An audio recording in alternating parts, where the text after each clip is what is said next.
Welcome back to the channel, guys. So I'm gonna have to do the introduction this way because the footage that I have when I'm in my intro, honestly, you can't hear anything. It was so windy. So this actually led me to get some DJI wireless microphones, which I'll be using moving forward. Hopefully, this also means that I'll be able to get much better sound quality while on track. So I'm super excited to test this out. So now the other thing that I wanted to show you guys is this is Homestead Miami Speedway. So this is the track that I'm at this particular track day, and this is, you know, the top view. Normally this is a NASCAR track. Okay, so normally they just run the oval. Okay, so you know, normal NASCAR left hand turn, although it is a pretty small oval. Now for track days, HPDE stuff, like what I do, we do what they call the infield. Okay, so same start finish line. So we do part of the oval here, okay, but then we come in this way. So this is turn 1, turn 2, 3, 4, 5, and so on, okay. And this is the layout that you guys seen with the Evo, okay. And then normally then you come back in through here, 10, 11, 12, 13, 14, and then back to the start finish line. Now for some reason, this group that I went to this day with this group, they do the infield but modified. So they do all this part the same, okay, but then when you get to this back straight, instead of going into turn 10, they make you take this banking here, okay. Now at first I was really upset, to be honest with you, because the whole purpose that I wanted to do this video was to kind of set a benchmark for the Corvette. And you know, seeing that, you know, they were gonna have us do this weird layout that I never done before. You know, this is not the standard layout, so it wasn't really gonna count in my mind for, you know, kind of like a comparison time to the Evo and whatnot, and to, you know, moving forward. But at the end, if you get, when you guys see the footage, you know, it was fun because you can go pretty fast through here. Okay, you can pull a lot of G's through here. Anyway, so let's move on to the actual video, guys. Yeah, so the goal for today was to set a benchmark lap with the Corvette. Okay, I've been here a bunch of times, but it's really not my favorite track, to be honest with you. So I was never really kind of interested in doing a lot of filming and a lot of, you know, video stuff with this particular track. But you know, a lot of my friends like it. I did it in the Evo. You know, a lot of you seem to like that too. So you know, I figured, hey, let me throw a lap for the Corvette so that we have a benchmark. But because of we're not going to be doing the infield, we're going to be doing the outfield, then, you know, that kind of changes things. So hopefully by the end of the day, these people change their mind and they allow us to do the infield. I also try to change groups because the intermediate and novice groups, they're allowing to do infield and only advanced doing the banking that I keep saying. So anyways, we'll see. Hopefully they change their mind and they allow us to do it at some point, and then I can, you know, at least throw a decent lap time to have, you know, recorded, you know. So we'll see. But anyways, we have a bunch of cool people. Tad came. Got my boy Danny over there. There's a bunch of people here that we're in a chat with. A bunch of cool cars. I think my boy David is gonna come with the GT3. He's also bummed out about the banking. Are you bummed out about the banking? Shout out to Seat Time Club. Everyone go follow. Nice. There Come you on go. to the track day, you know? Yeah. There you go. Lots That's of a group people chat out here. it's a group chat that we got going on. A bunch of these cars. Group chat, Instagram. So yeah. Anyways, so that's the plan for today. We'll see what happens.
Alright guys, so eventually the event coordinators, they allowed us to go out in the infield with the intermediate group. What I didn't realize though is that basically everybody was doing the same thing, so there was an insane amount of traffic. So let's enjoy a few laps just chopping through tons and tons of traffic.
So at this point, I'm tired. The car's running super hot. The tires are super hot, almost 40 psi.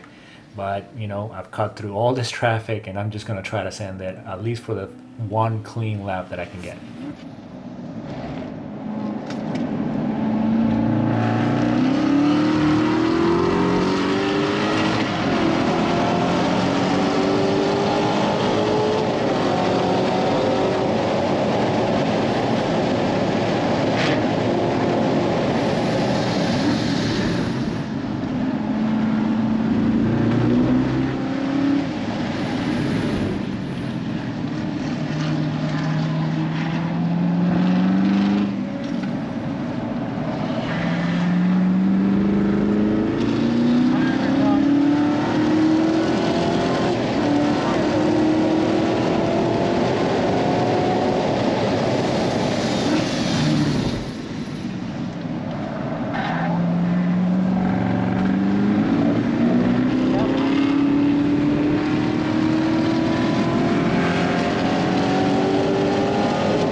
Somewhat done. There's still too much traffic. Insane the amount of traffic in this route. I thought that it was bad in my route.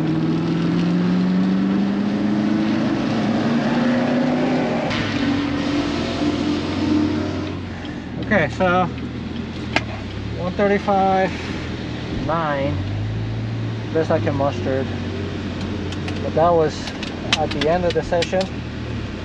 Okay, the tires are toast, 38 pounds on the front, and the car was running pretty hot, 135 coolant temp.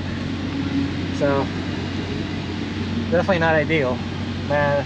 So much traffic, it's crazy. But hey, you know what, this thing is a beast. It's a testament to the capabilities of this car, you know. Yes, it was probably losing power, but I still managed to put a decent time. 135.9 on both, and now I can also confirm that the PDR timing is pretty accurate. So anyways, we're gonna do a couple cool downs over here to the paddock, and then hopefully next session even more people leave, have more open time, more open track.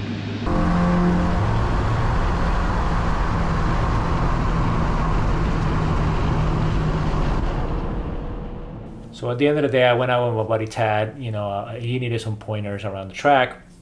And after doing a few laps, you know, he was nice enough to let me jump in the car and, you know, try to give him some pointers in this, and which I really appreciated. And I thought it was a pretty cool experience to jump in a naturally aspirated Honda. I never driven a front wheel drive on track. But I'm going to try to show you some of the things that I'm talking about, okay? Okay. Oh, it's running grumpy. Hey, listen, the brakes feel fucking weird, bro. Okay. Like, today they feel really, really weird. Okay. I'm not going to send it. Bro, you're not going to like the brakes. The brakes feel really, really weird. They're super, super spongy. Okay. I think I blew out the master today.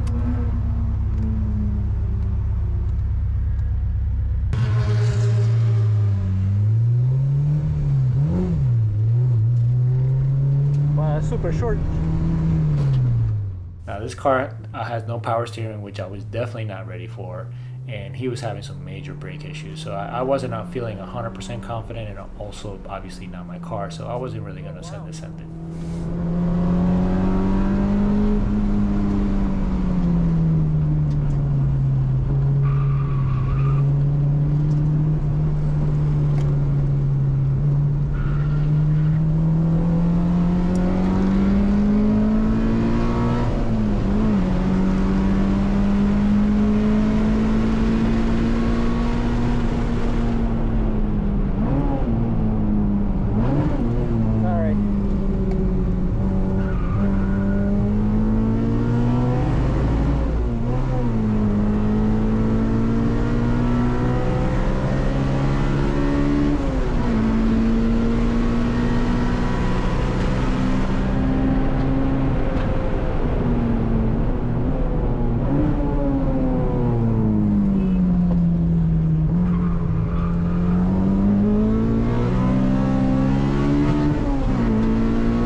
right, so, you know, the goal was to try to get a 44 in this thing. Obviously, I'm not used to this, and, I was never the intention to me to send it. His brakes are, he's got some work to do. He's got to fix the steering. I think the car's too stiff. But hey, you know what? For 200 horsepower or so, this thing is pretty awesome. So, I was able to run a 135.9, okay, in the infield, and a 128 something in the banking. So I was hoping to get 134, but honestly, it's just so many cars here. And then I was planning on doing another, try to go for the 34 in the happy hour session, the last session, but then I ended up going with Tad. Then, he did a few laps and I jumped in the car, you know what I mean? So anyways, we ran out of time. So, but, I'm still, these tires are now basically like 25 heat cycles old. So I think I did pretty decent for the tires and whatnot, and how hot it was today. I mean, it was 85 with like 70% humidity, so brutal. Anyways, all right guys, so that's it for this video. I'll catch you guys in the next one.